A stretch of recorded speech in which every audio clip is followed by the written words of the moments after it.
afraid. Be very afraid.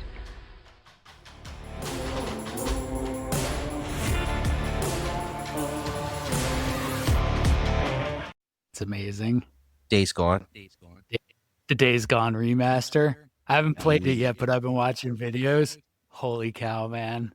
That horde assault thing is nuts. There's people who are freaking out about it. Nuts, bro.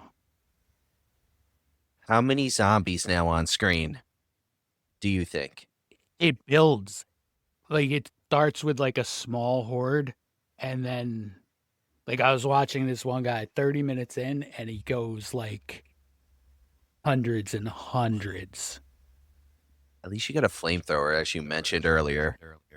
Well, that definitely You don't helps get with it zombies. automatically, though. You must earn the flamethrower. You gotta Amazing. find it. It's like, You got to find it. You can't even buy it or put it together. Well, there's, like, loot crate, so random stuff very in it. Fallout sounds Mhm. like. Yeah.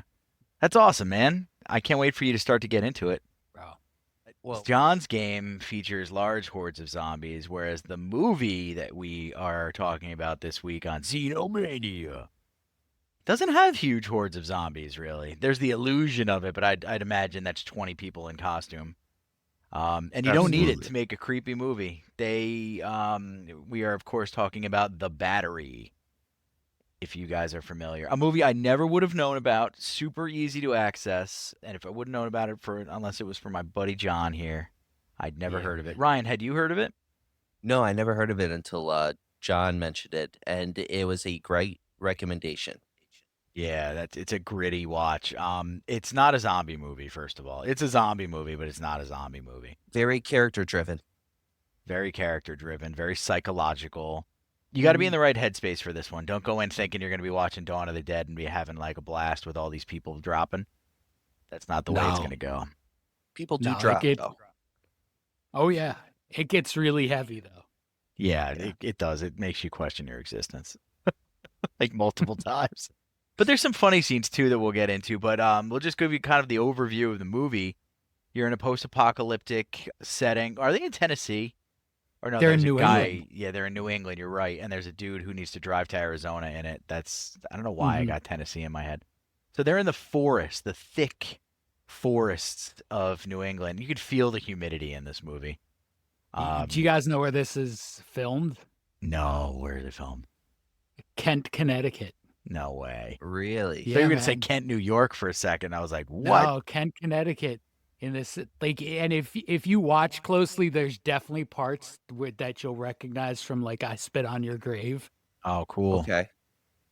And Friday the 13th Part 2 is filmed there also.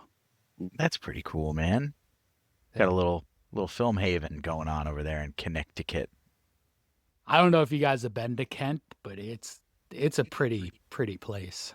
I'm sure. Well, the pretty places in Connecticut are they're not a dime a dozen by any means, but they're pretty much rubber stamps close. of each other. Like Connecticut's just a pretty. The areas of Connecticut that are pretty are pretty. The cities in Connecticut, not very pretty.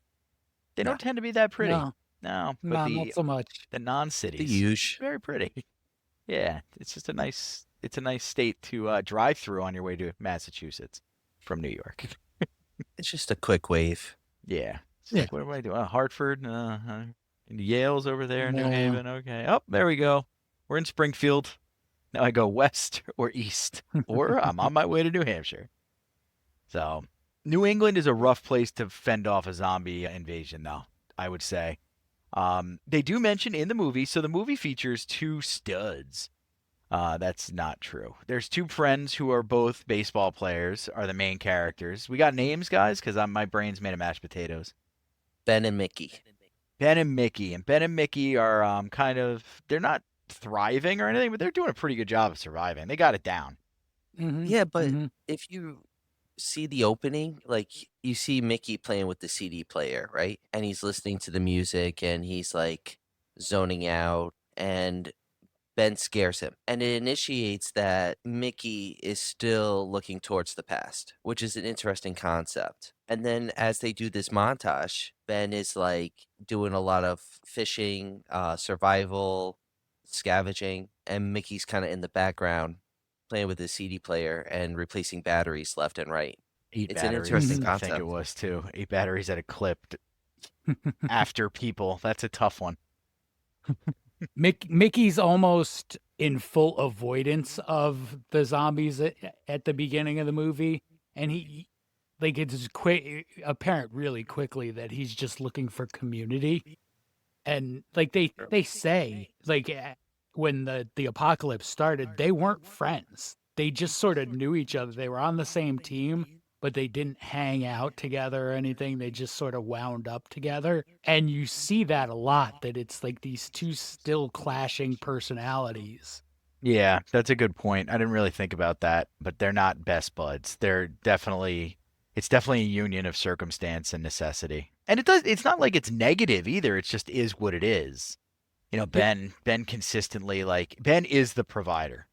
Yes. He's the hunter, he's the killer, he's the cook, Mhm. he's the stalker, he's the decision maker.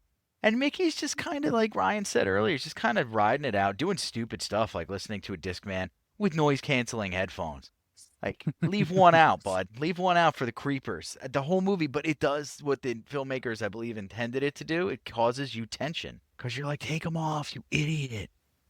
Mhm. It's also a really relatable thing to do in that, like, it's blocking this world out.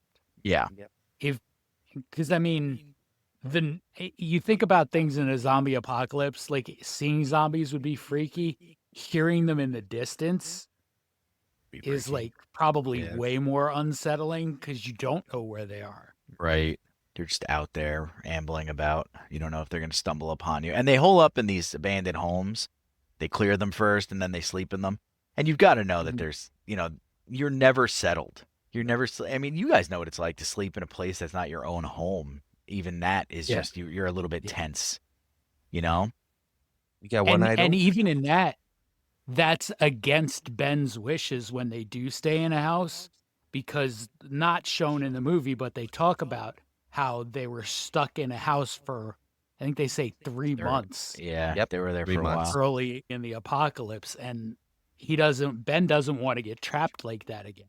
And again, back to Mickey and the stability, he wants to be trapped like that because he doesn't like the moving around. Yeah. He wants some sort of home, right? Mickey's a liability is what he is. But we'll get into that. So that's the broad strokes. You get the setting and tone, the imagery of New England, like we said.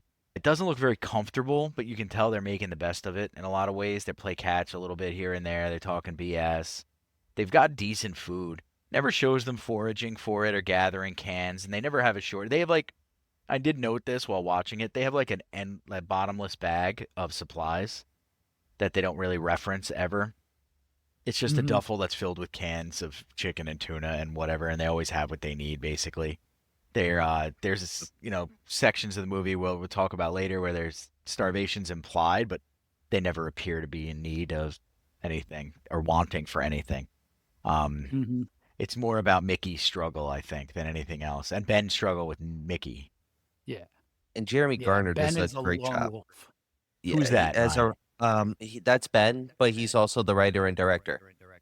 And Thank he you. does an excellent job illustrating the tension and building the characters because they're regular people, and that's the key thing to the whole story. And Yeah. it starts with them being stuck in the house for 3 months. Yeah. Well, one of the things I like about Mickey is that it would be like what it would be like with a stupid, horny teenage son during an emergency event that you have to deal with. Mickey makes some choices. I think we're going to talk about as we go on. One of the things that occurs, the movie is a slow roll, slow burn, builds tension, keeps tension at a certain pace, peaks it a couple times, but really nothing crazy.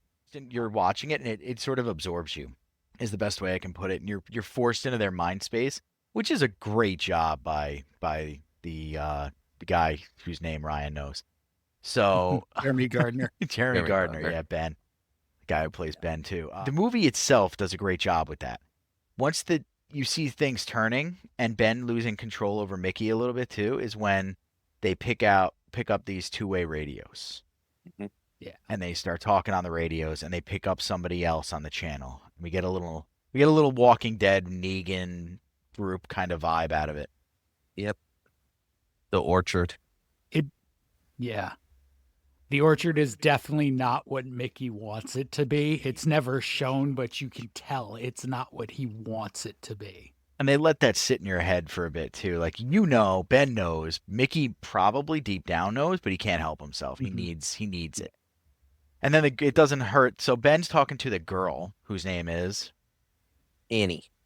And he's always reaching out to her. So when they first hear the transmission, the orchard tells Annie, or is talking to Annie, and then Mickey comes on the radio. He's like, "Hey, we need help. Where are you guys? We're in Connecticut or wherever he says they are." And they shut him down right away. Like, "We don't need you." If it was a girl, they'd probably be like, "Yeah, come on down." But it's a guy, so like, "Nah, we're good. We don't need any more dudes."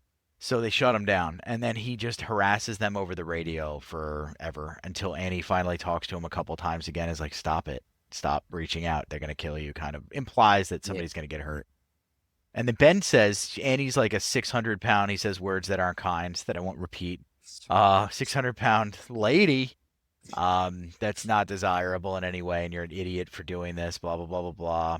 And Mickey just seems to get more lonely at that point. He even makes them go to the house of a girl that he was shacking up with for a little bit. That's probably one of the creepier scenes in the movie. Maybe the second creepiest scene in the movie. Oh, when he's in her bedroom, yeah, it's like he's like in the thin line of being unhinged. Yeah. And just like he doesn't know how to accept what's going on, so he's like stuck. He's super unhinged. Lonely. Yeah, that's where I was about to go. It's how lonely he is too. He and Ben just don't relate to one another. There's no help either. We won't get too much into it, but the three of us happen to work in a place where we see those types of helps coming out. That's just how I'll describe it and leave it at that. And then you think about what it would be like for these people when they're just out there and it's them, and it's kind of Darwinistic in a way. Mickey's not meant to survive this. He just can't handle the solitude. Even with Ben, he's alone. Yeah. And he even tries. I mean, he tries. Mm-hmm. Tries He's to not alone when he's in the back seat of the car by himself. So we get into that. So part of his loneliness comes through in the fact that he wants to be with a woman badly. There's more to it than that. Like Ryan mentioned, the orchard, he really wants the community aspect, but he's super horny. And we're not going to sugarcoat it. They've got a scene in this movie that is alarming. My wife was reading her Kindle while it was going on. She didn't look up once, and I was like, "Thank you." But Mickey's chilling in the car, and I think Ben's fishing or something. He's like, Ben is showering. He's showering. He's it's right. Showering in that waterfall.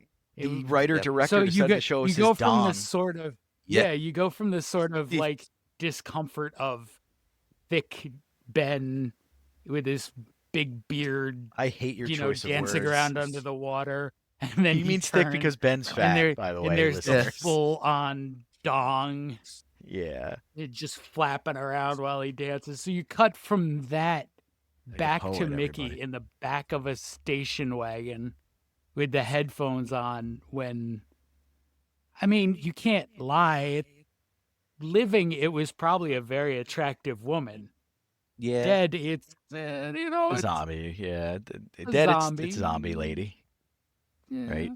But you could definitely still see that she was probably kind of attractive when she was not a zombie.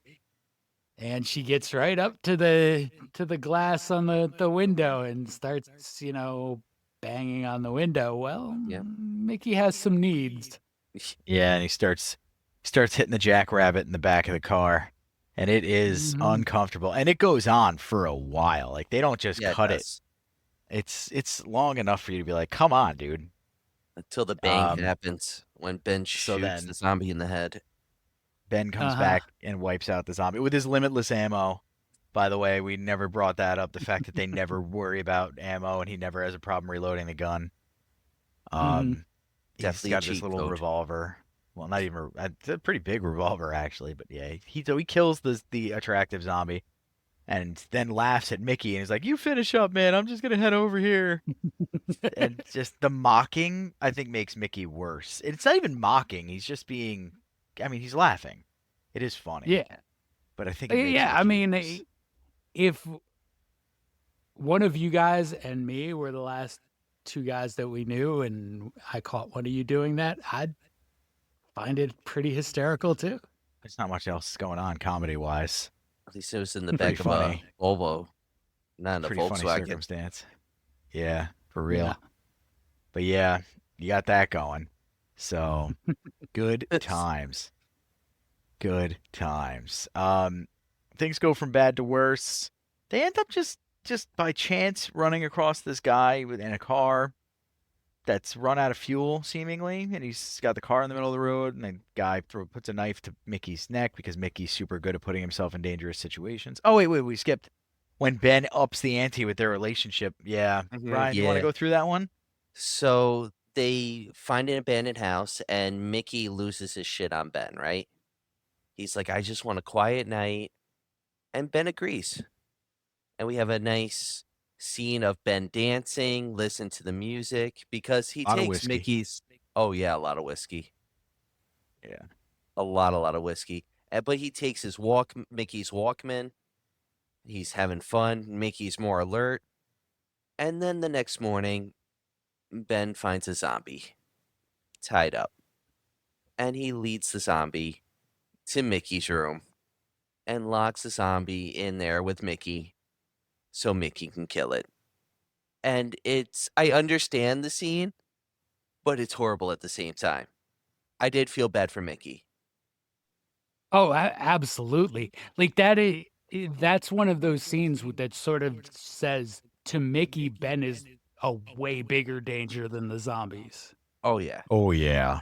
And I mean, Ben's just Like- trying to make his boy, like, turn his boy into a man kind of thing, because Mickey Yeah. refuses to do any of the killing, defending himself. It's- He's like a child. It's a horrible way. I agree. I get where Ben was coming from. Like, if you're going to live through this.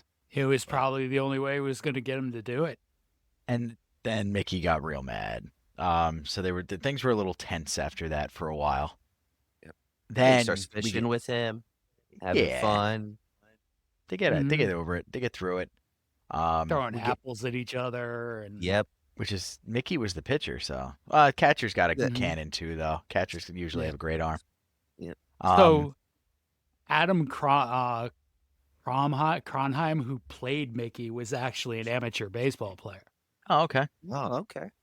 So you get a little like, because that's one of those things. If you watch enough baseball movies, it's hard to fake somebody knowing how to play baseball. Yeah. And Yeah. that sort of adds to it in those moments where they're playing catch. It adds to the believability that these two guys were baseball players. All he had to do was throw that one good curveball too in the beginning, and you were like, "Yeah, guy, that was a curveball, all right."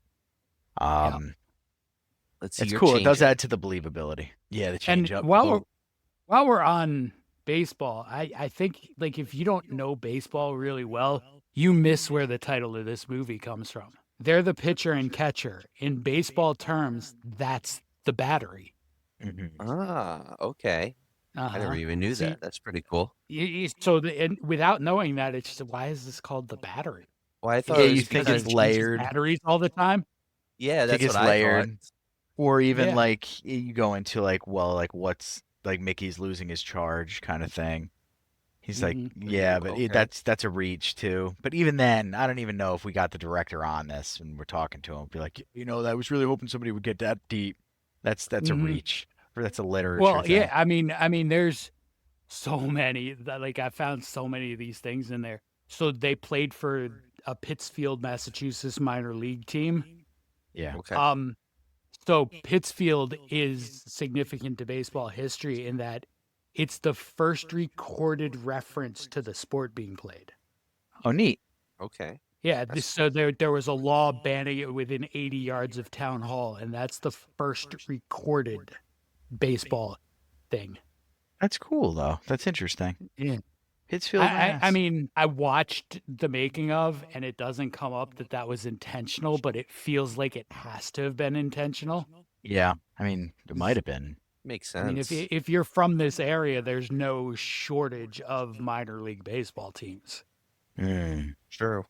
So Hudson to Valley choose the one Renegade. that has that significance. Yep. I mean, in New England, there's bunches of them. I wonder how many. I'm sure I could figure it out. He might be the only one who's willing to at Yeah. this point. But New England's baseball is part of New England's DNA. Baseball, Absolutely. I mean, yeah. Football. Yeah, baseball, though, I think would predate it, wouldn't it? Oh, true. You think? Oh, Boston. absolutely. Red And there's like a It's cricket on the steroids. the Northeast New England like sort of has held on to that baseball love where other parts of the country lost it. But yeah, I would agree with you. Because you have the storied franchises, you have the Red Sox and the Yankees, and like those are big parts of the history of those cities. True. Yeah. Even like getting into like White Sox and things like that too. There were the Black Sox at one point. There's all of the Dodgers and everybody all started in New England. Then they had to plop them in other places as populations grew. Yeah. So yeah, buddy. Baseball is big. So all right, the battery is a cool idea because that is the unit on a baseball team. That's the most important part. And then we see the unit break down. And that's when they finally meet Annie, who's not a 600-pound evil giant. She's an attractive-ish young lady. If only Mickey kept quiet. With a bit of an evil streak. Oh, yeah, she's definitely evil. Well, not evil. She's got to do what she's got to do. She's got no problem getting it done. She can be polite while she's doing it. She had an attitude. She was nice until Mickey asked that question. True. I feel like even in that though, like her response is so over the top. It was a death sentence. Yeah. I mean, they also, so what she does is Mickey finally recognizes her voice. This guy they run upon is fleeing from the orchard. He stole one of their cars. He puts a knife to Mickey's neck, and Ben bamboozles him into thinking that he can take their car and flee to Arizona. He doesn't. The man ends up screwed. Ben reclaims his gun, and the man runs through a field, and Ben chooses to kill him instead of letting him just run away, which is another interesting note. And then soon thereafter, like conveniently soon thereafter, in the same scene, another vehicle's rolling up, and it's Annie and some goon, and they start chit-chatting. They say, "Oh, this is our car. What happened to the guy? Oh, I shot him. He's out in the field. And He was wasn't a good turned." guy." Yeah, he does lie and say he was turned. And everybody seems okay with it, and then Mickey's got to ruin everything. Because he asks Annie, You're "Hey, are Annie." you Annie?" Yeah. He recognizes the voice. And she immediately shoots Ben in the leg. Yep. No care about the And femoral artery. It's weird too because at that point you've gone, a good 20, 30 minutes of the movie without Mickey bringing up the orchard or Annie. He seems to have moved on from that concept. And then she shows up and it's all right back there and he can't keep his mouth shut. Yeah. He's got no control. It's just he reverts quickly. Everything was forgotten. It's scary. He's like I said, he's like a child. Yeah. Once the Annie leaves them, Ben, bullet and leg, and they go to bed. Right? They get in the car. The keys No, are found. They throw the keys, yeah. He throws the keys into the field. Yeah. And they show the rest of the day Mickey searching the field for keys that he's never gonna find. That is brutal. They try to, then they go to bed, and when they wake up there's a horde walking up on them. And they have to hole up in the car, and that's exactly what they do for, it doesn't say how many days, but you assume it's around 10 to 15 days they're in that car. They're drinking It's a the good water number of days. from the tuna cans and the corn cans. And I'm sorry, I was gagging at that scene because I was like, Jesus. I mean, you got to survive, but oh, come on. Oh, the humidity. You want another gag on that scene? What's that? The piss jug? Yeah. Oh, that was yeah. That's wasn't it? Real piss. No way. Yeah. Why would he do that? That's real acting. That's method acting. That's Robert De Niro You don't level. need to go that hard. You don't need to go that hard. No, I'm And not. apparently the biggest issue in filming that scene was Mickey's feet stunk. I bet they did.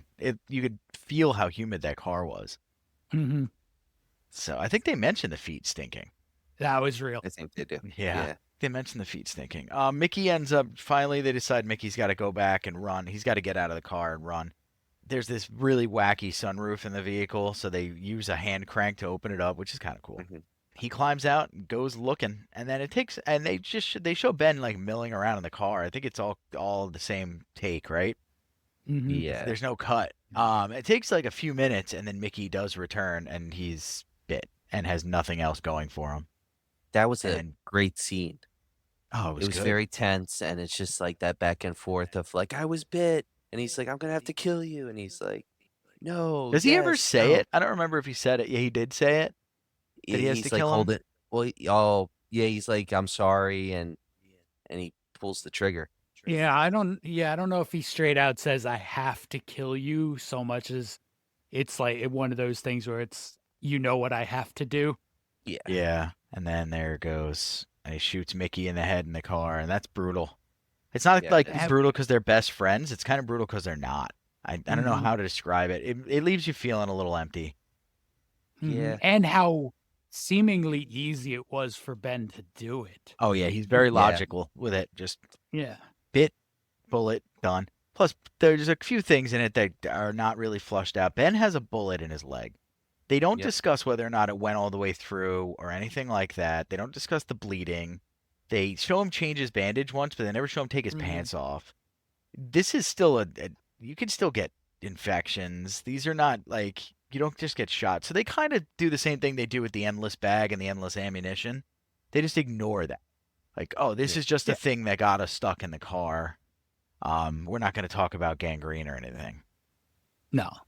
And so after Ben kills Mickey, he decides to go up through the sunroof and try to find the keys as well, or just get away. And you see him at the end limping ahead of the horde. Presumably he made it through them Mm-hmm. and got there. So while they're stuck in the car at one point, they were discussing a plan. And it was the plan they had used to escape the house they were trapped in. And essentially it was, let's open doors and let them come in, and then we'll go out another way Yeah. while they're all piling in this one way. And Ben and Mickey had determined in the car it wouldn't work.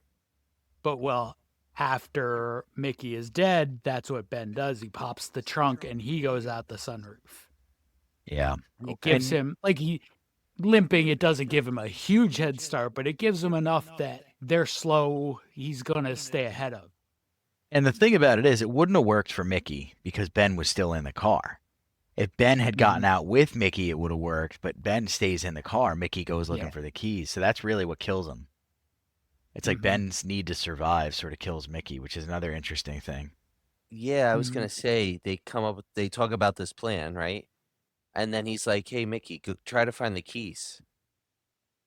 Maybe he sent him up the entire time. It's possible. Ben is very strategic. We figured that out. Yeah. Well, the thing that they sort of miss in that moment is Mickey being healthy enough to run still could have led the mini horde away from the car for long enough for Ben to get out and, make their getaway together. Oh, that's smart too. Yeah, good point. That could have worked, but I think Ben kind of went into survival mode and he's focused on himself, but he kind of is trying to redeem Mickey's death because he's leading that horde to Annie and the orchard. That's what I like to believe. I like to believe that he gets out of that car and he hunts down the orchard. Yep. Yeah, you would hope. Part of me thinks he might not, though. He was very practical. And I don't know if he's vengeance driven either. He didn't, Mickey was his partner, but he wasn't his family. He wasn't his friend. He didn't have love for Mickey. At least I don't think he did. It's interesting because Mickey, they talk about connections before the apocalypse. Ben, that really doesn't come up much. Yeah. You get the impression that Ben hung out with people, but not so much as friends or anything, just entertainment maybe. Yeah. There's a cool little scene where Ben listens to some of Mickey's music in the car. The music itself is pretty cool. Where did they sample that from? Because they definitely highlight it. Is there significance to the music at all? I don't think so. I think but they did get, I forget which one of the songs was recorded specially for the movie and then re-recorded because it didn't come out how Jeremy Gardner wanted it to. Oh, really? Okay. That's kind of cool. I guess the original version that they had recorded was kind of electric and upbeat almost, and he wanted, the acoustic sort of downbeat version, and they went back and Okay. re-recorded it. Mm. All right. So that's pretty cool too. I say I feel like upbeat would have ruined the whole thing. Yeah, If you absolutely. that Unless they were slow. being ironic about it. It felt like Juno a little bit with the way they were using the music. God, yes. Especially the beginning. Beginning scene felt like Juno to me so hard. But it was just good. It just humanizes him a little bit too. Just this kid getting lost in Mhm. his beats kind of thing. Mhm. But yeah, that's the Battery. I mean, we just picked it basically down to the bone.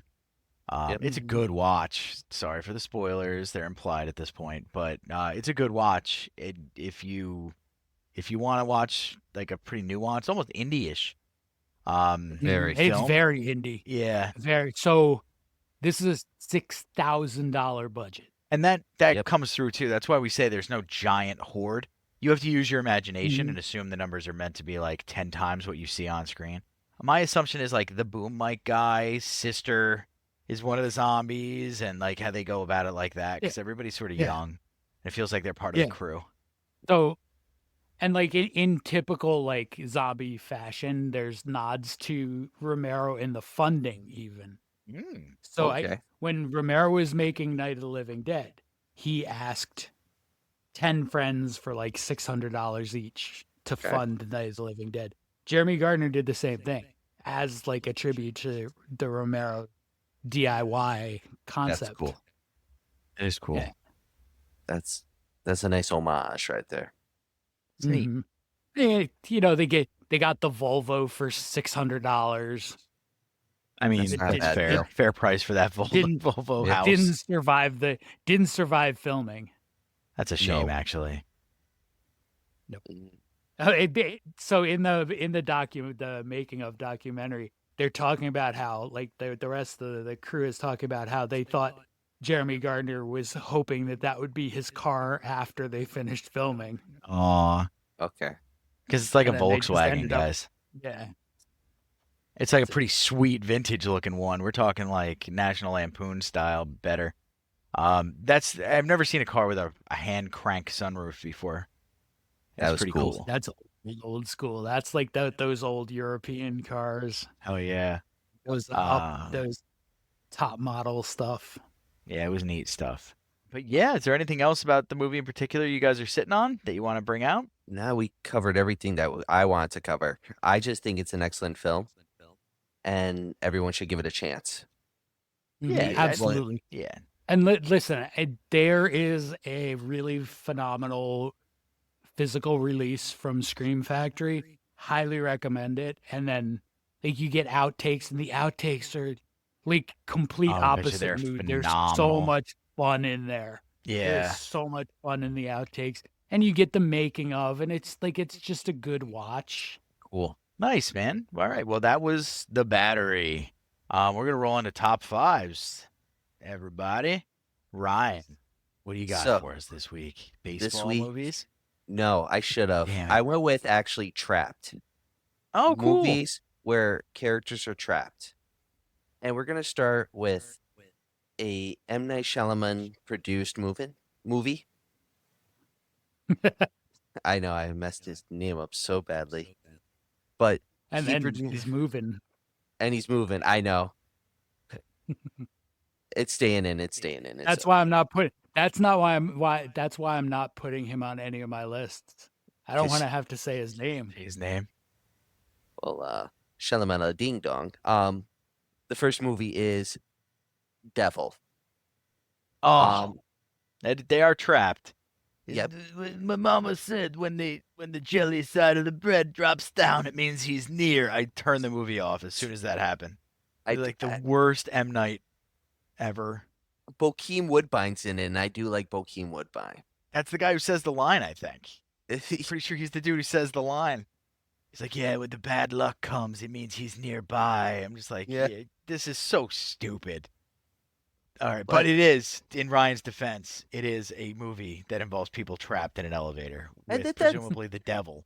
Yep, and the death scenes are pretty cool. They're decent, especially in that trapped area. It gets tense, and it's like very claustrophobic. And you feel it, and it's like, It, I don't want this. it's got moments. It's got some good moments.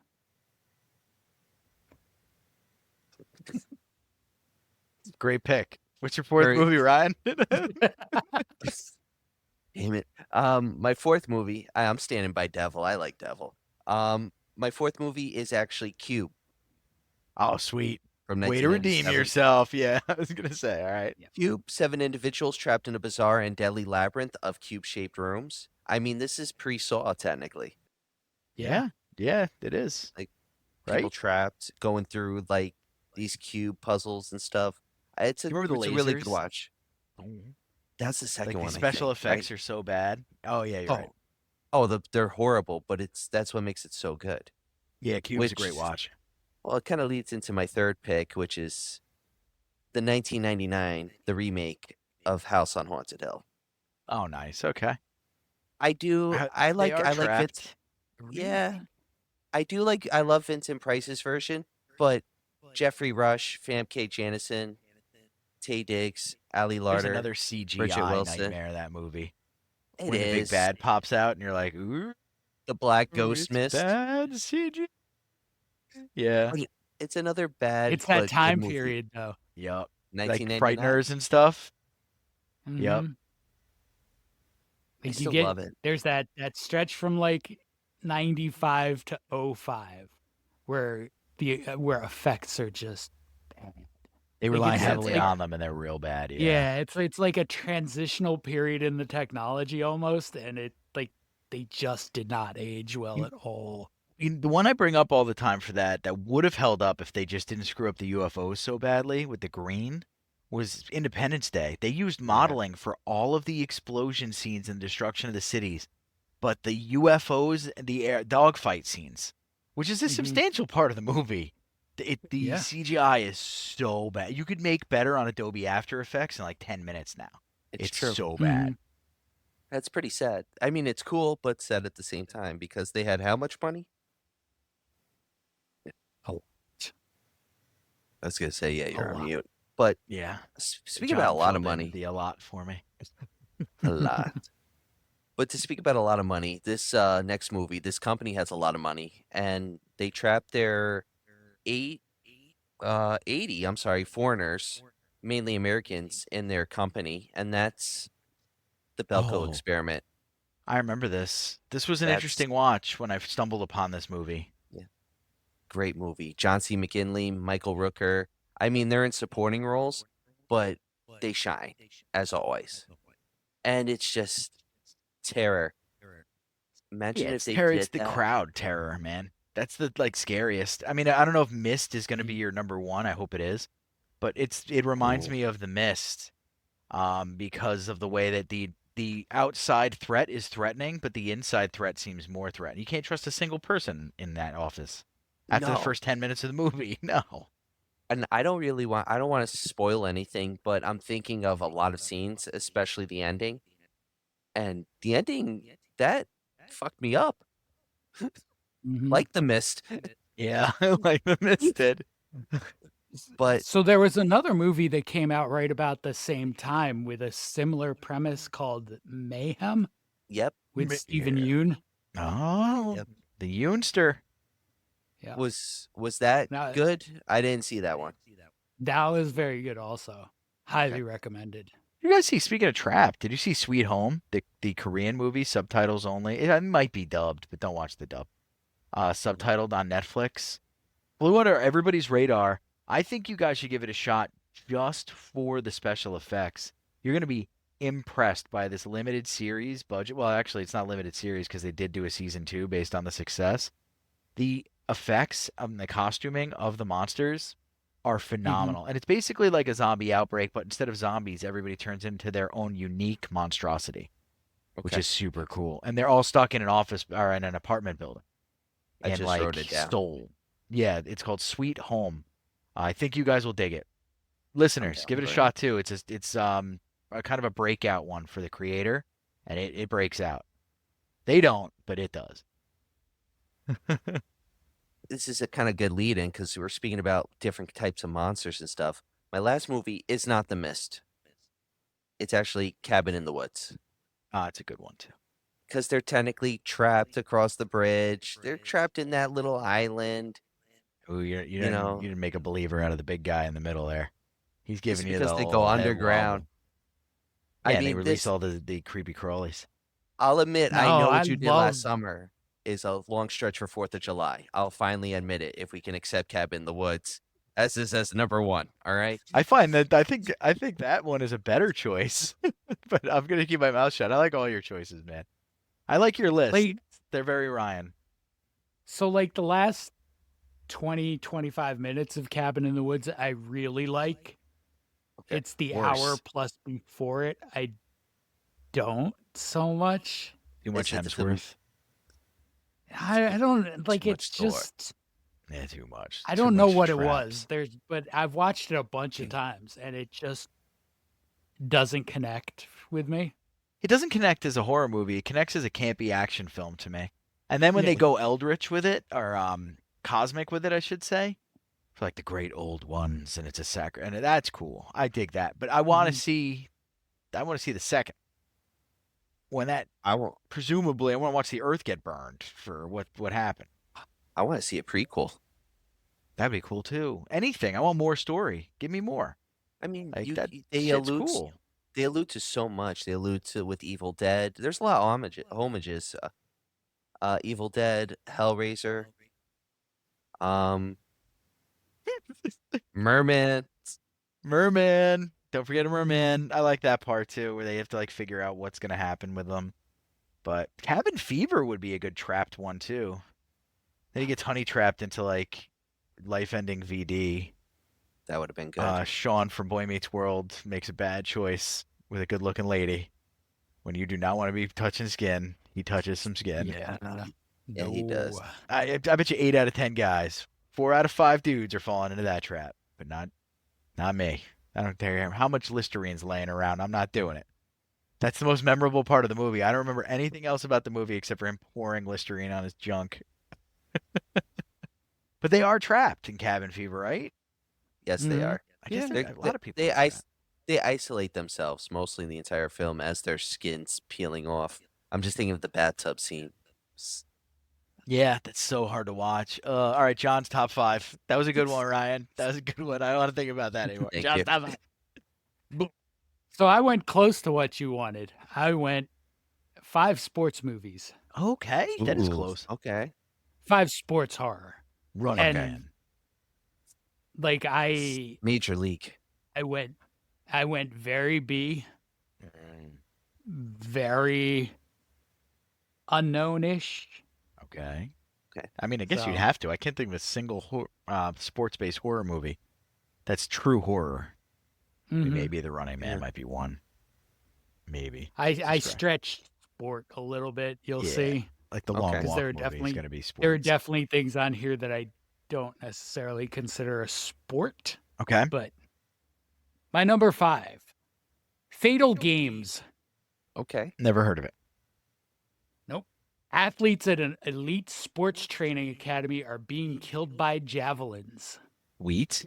I'm curious. The surviving athletes must team up to track down the killer. The good alpha to have right there. The most elite, dangerous athletes, the javelin thrower. Yeah,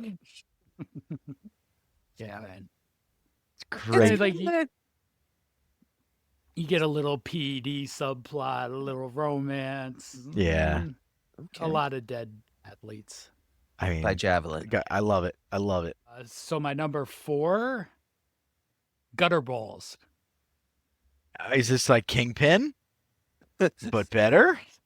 It's Roy like Munson. Kingpin with a psycho killer and So it's like some Kingpin. soft core level P-word?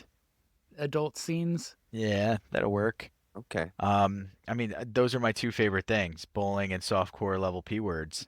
Well, that's So gutter let's- balls. Let's go. Let's go, gutter balls. Gutter Balls. Midnight bowling alley goes straight into the gutter when a deranged killer starts to off people in the most gory ways. No one will be spared if they can't stop this maniac. You know what's going to be great about this movie, too? Because if it's so raunchy, the fact that they were like, we need in this movie that takes place exclusively in a bowling alley, You know what we need, Alice? Lots of sex. Because people totally bone in bowling alleys everywhere. I think the least arousing place might be a bowling alley. I was gonna say there are very, very few places in the world that are less sexually exciting than a bowling alley. You can There's smell nothing a bowling exciting. alley right now, and like the memory of all the bowling alleys I've ever been in, I smell it. It's the same smell as Yeah. the car's ashtray. Yep. and I'm sorry, you're not gonna get me going while I'm wearing somebody else's shoes. Yeah, fair. Fair. It's true. Were these the last guy's shoes? Do you do everybody in these shoes? Yeah. Are you just attracted to the shoes? She only goes for the 11.5s. All right. Gutter balls is good all around, except for that little plot twist. But the Big Lebowski's the horniest thing about bowling alleys. That's Well, it. he's Yeah. the dude. He's the dude. He Yeah. just brings the swag. Yep. So my number 3, iced. Hockey Hockey? or figure skating? I'm hoping figure skating Neither. right now. Oh, damn. The cutting Neither. edge.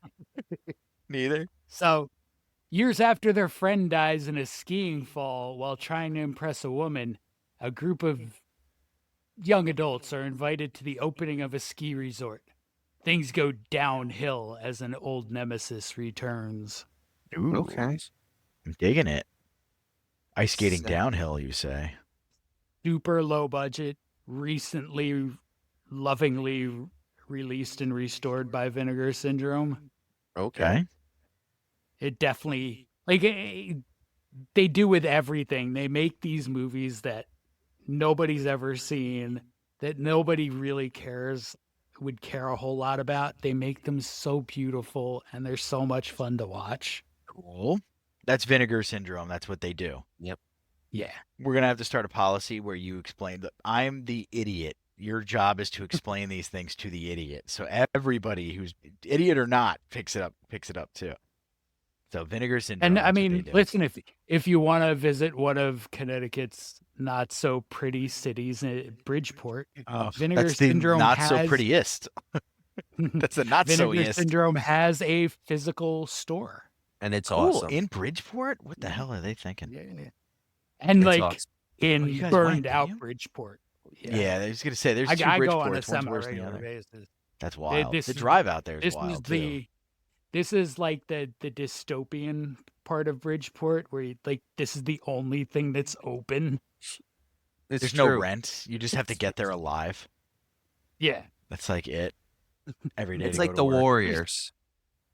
I mean, so guys, there's a lot of like defunct factories and warehouse space style stuff in New England cities, particularly in ones like Bridgeport, Connecticut, where just certain things like tactile mills and stuff that just aren't in these areas anymore because they can't dump all their shit into the rivers.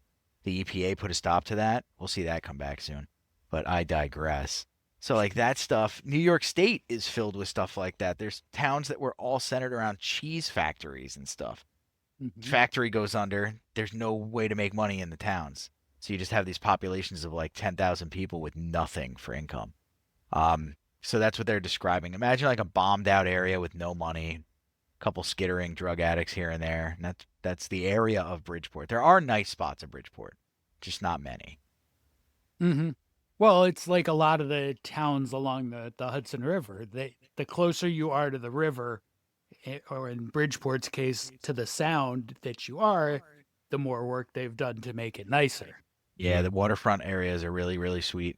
There's still, I remember thinking to myself, I don't want to dox us, but the towns, some of the towns that we live near, where there is cheap real estate by the river still, I'm wondering how the hell anybody with money hasn't already scooped it up and started restoring it, because it's going to be multiple millions of dollars Not to yet. be on the Hudson. Yeah. Yeah. Not okay, yet. Anyway. There will be. Anywho. What's that? What are we on? Number 20? What is that? 3? That was 3. Number 2 is Blades. Of glory? Yeah, I knew it was coming. Nope. And And not two Wesley Wesley Snipes? Snipes. Not Nope. one, but 2. Oh, okay. Nope. Passenger in Blades- 114. Who got the you're gonna joke? Love this one. You're gonna love this one. Okay. Telling you. A runaway killer lawnmower plagues a golf course as it prepares to host a televised event.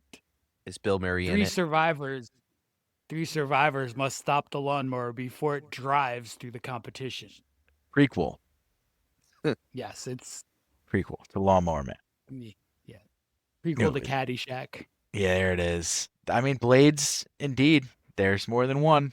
That's cool. That's how Chubbs really Kearns. lost his hand. Actually, that's also a Vinegar Syndrome release. I mean, it sounds Okay. like most of these are going to be. They have some good movies, though. Yeah. All of them are good.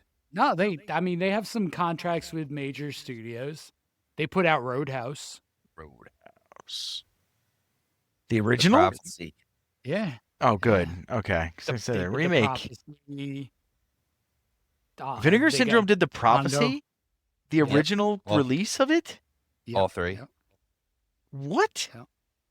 They Without did that, we have Congo. no Aragorn. It's- Yeah, Congo was a hot mess, but it was our Mhm. hot mess. We own that. The book is Yeah, way better than the movie, by the way. I'm Book is sure really they scary. usually are. It's Crichton too, which is good Crichton. But anywho, all right. Number 1, zeroing in. Number 1, Sorority Babes in the Slimeball Bowlerama. All right. Another bowling movie. Bowling did well on this list. I It don't think it's did. a sport, but bowling did well on this list. It's like billiards too. I don't know if that's a Mm. sport. It's an activity. Yeah. We're gonna get some hate mail from Bridgeport specifically about this I topic. mean, How dare Listen. you? if it I don't think we're doesn't getting that cause your accent. heart rate to go up, it's not a sport. Fair. That means Fair. that puts to bed badminton then though. It's one of the most strenuous activities a human can perform. It's a Badminton. sport. Yeah, it's It's a a sick sport.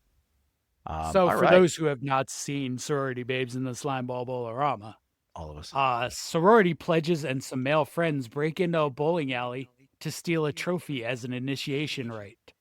Pretty sick. They also unleash Uncle Impy, who grants them wishes with a striking twist. Pretty sweet right there. Uncle Impy. Uncle That's Impy. pretty sweet. So there's basically a fairy, an elf of sorts. It's pretty sweet.